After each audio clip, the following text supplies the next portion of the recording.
Welcome to Another Thing. I'm Larry Menti. On October 21st, the cry went out that the internet is down. And it was down for a number of highly trafficked websites used daily by millions of Americans thanks to an attack by hackers. That called into question our safety from those who want to hack into our devices to do us harm. In a moment, we'll talk with a man who is considered one of the nation's top internet safety experts. But we begin our coverage with Ellen Kolodziej. Ellen. Thank you, Larry. Most Americans cannot even fathom a world without email, social media, and online shopping. But those recent cyber attacks that shut down some major websites in this country show that it could happen even for a short period of time. And that would be very difficult for a lot of people. Are you addicted to the internet? I think in a way we all are, because we rely on the internet so much, whether it's for like shopping or like checking our grades or anything of that nature. We all like use the internet on a regular basis. So I think, yeah. I would say I am, because I'm on my phone 24/7 checking Facebook. Actually, when you pulled me over for this interview, I was playing Pokemon Go, walked around campus for the past half hour, just looking down at my phone, walking around campus. I have this beautiful imagery all around me, but here I am looking at my phone. How many times a day do you get on social media? Probably like 4 or 5. Just checking it throughout the day. My phone goes off, I check notifications, stuff like that. Students on the campus of LaSalle University in Philadelphia admit they spend way too much time on the internet. So what happened on October 21st should worry everyone a bit. We saw denials of service at several high-profile websites around the globe.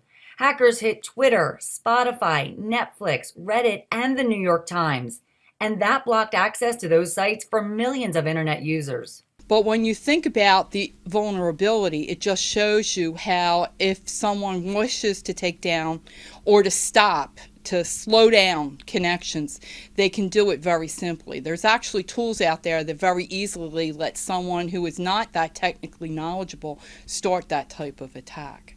Professor Peggy McCooey teaches computer science at LaSalle. She says everyone better get used to being without the internet, even for short periods of time.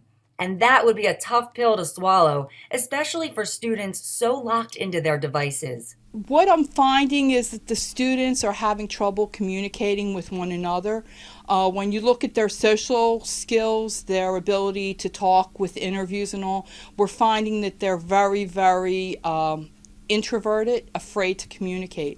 So these latest cyber attacks show just how vulnerable the internet is. And cybersecurity experts around the world say we can expect to see more of these attacks in the very near future.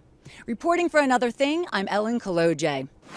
We begin Another Thing this week from a beautiful farm in Flemington, New Jersey, owned by Bill Cheswick, a scientist who co-wrote a book which is still considered the Bible of firewall internet security. And of course, he is an internet security expert. Thank you so much for doing this. My pleasure. Thanks for coming out. Let's talk about some recent attacks. Sure. There was one in late October where people said they thought that it was a prelude to a bigger attack to come. They thought that it was a reaction to Julian Assange having his internet taken away. What was that attack? What exactly happened?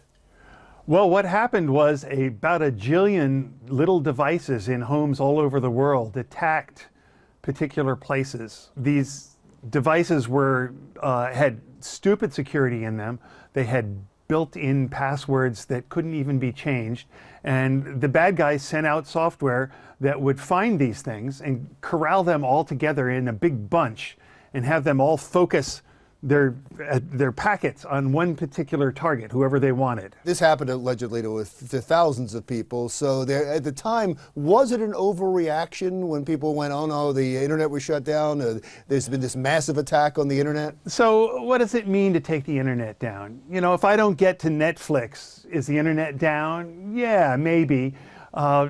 Certainly, attacks on the internet in general are likely, and we're going to get more of them, and denial of service attacks, which is what this was, are one of the ways that seem likely to be how it's going to happen. And this wasn't the first, and it certainly won't be the last. No. We saw some in the mid-90s when they were first starting up, when people like the New York Times were asking me, are we under attack? Everything seems to be slow. And a bunch of experts would go out and check these things out. And yes, they were distributed denial of service attacks. Many sites focusing on one site and basically overwhelming it. It's not a security flaw in the target.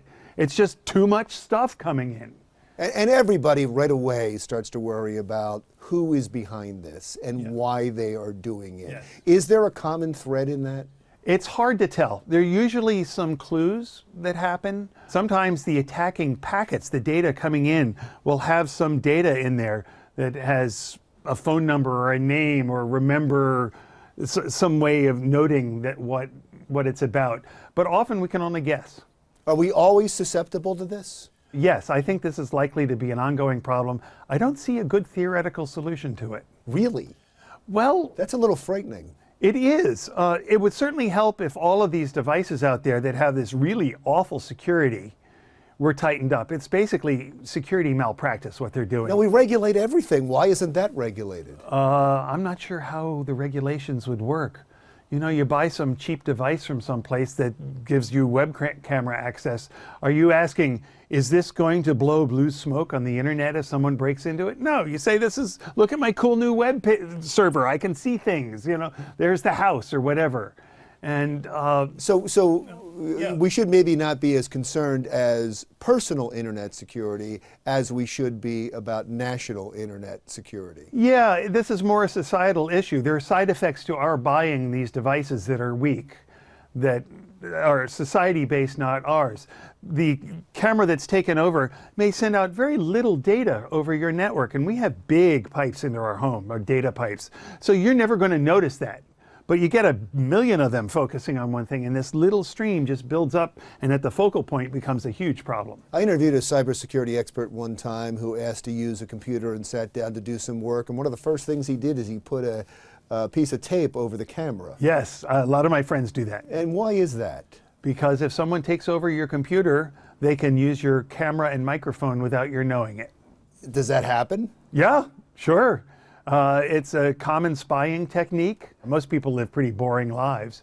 But if it's in a room where something is being discussed, some business secret or something else, that could be a valuable spying tool. So personally, we seem like we're susceptible to this all the time, right? Was that fair to say? It seems like that, and you won't know if it's happening either.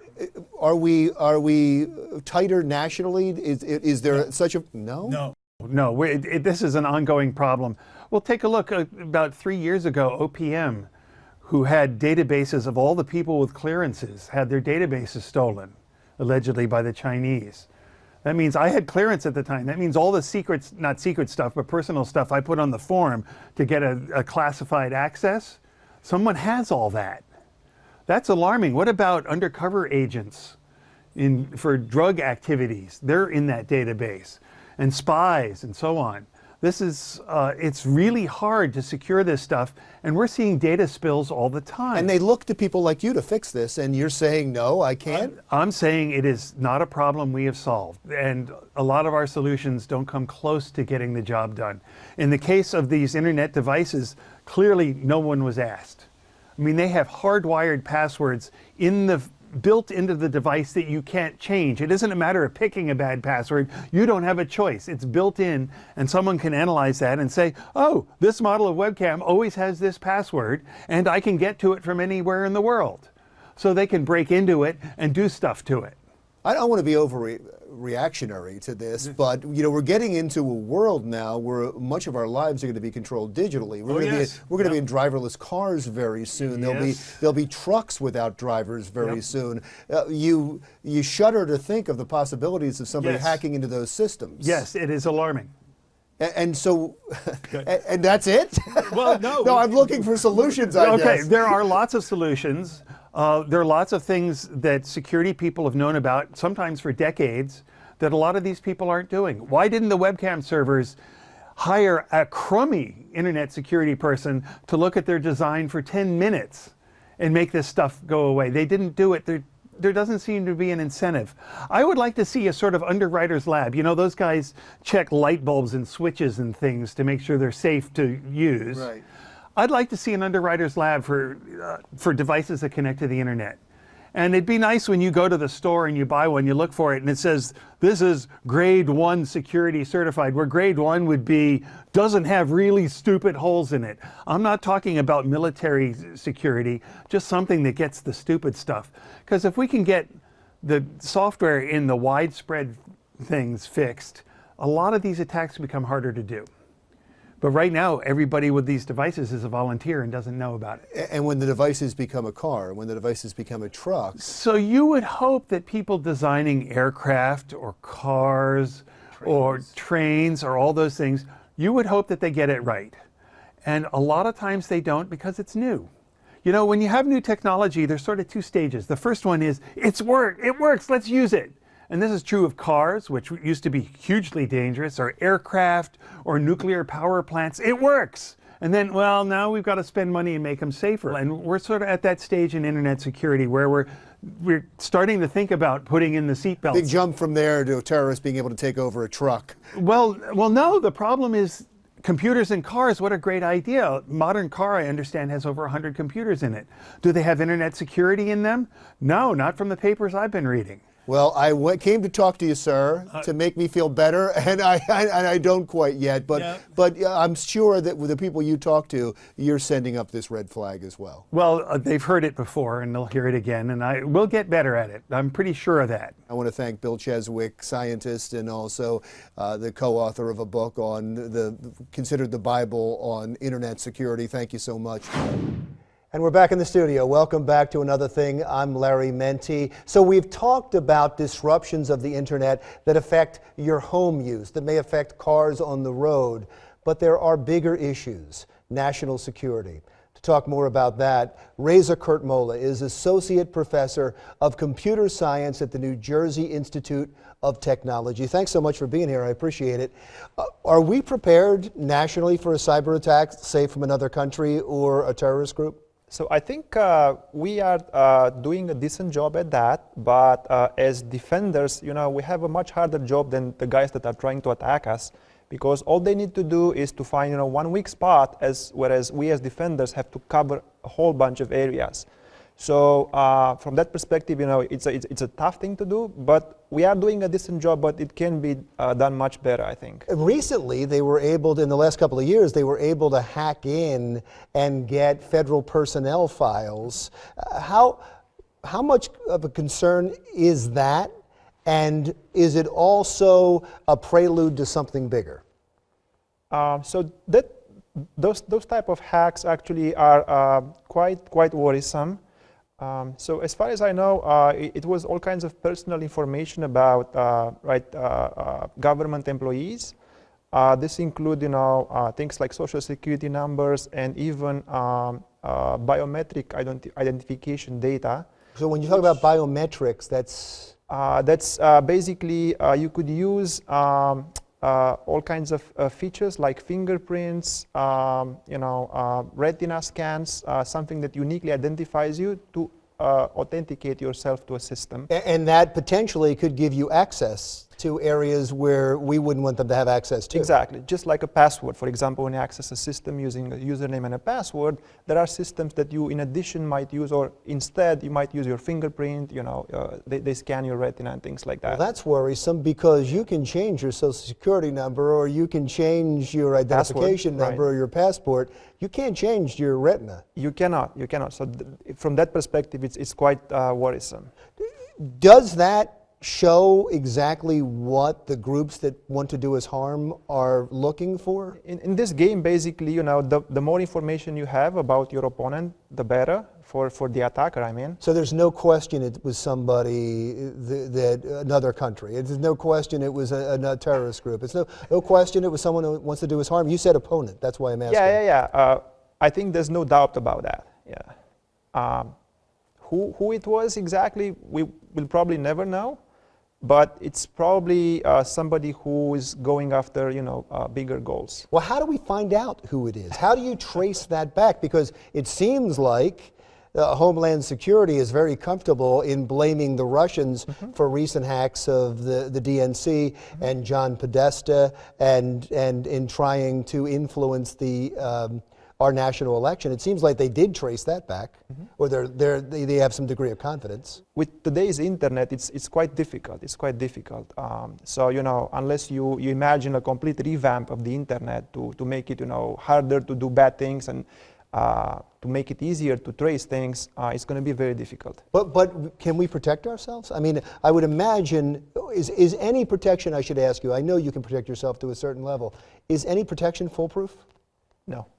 So basically, at the end of the day, a very determined adversary who spends enough time and resources will be able to break into any computer system. So that should not necessarily be our end goal, to have foolproof protection. You know, it's basically, in the end, it's all about mitigating risk and making sure that you have all the systems up to date, updated, things like that. Because obviously you have the power grid, you have the nuclear system, you have so many things hooked to the internet this time. There are as many people that say the next cyber war, the next war is going to be fought as a cyber war. It's going to be fought on the internet. Do you agree with that? I think there's a good amount of truth to that. It's either going to be exclusively like a cyber war, or if not, I think the next war will have a significant cyber security component. So in addition to things on the ground, there will be parallel things done at the cyber level. That's fascinating. Right. Thank you so much. You're welcome. I appreciate the conversation. Very nice being here. Reza Curtmola is Associate Professor of Computer Science at the New Jersey Institute of Technology. When we return. Coming up next, it's that time of year to buy logs to put on the fire. But be careful, there could be a dangerous bug in that wood. Dawn explains next as Another Thing continues.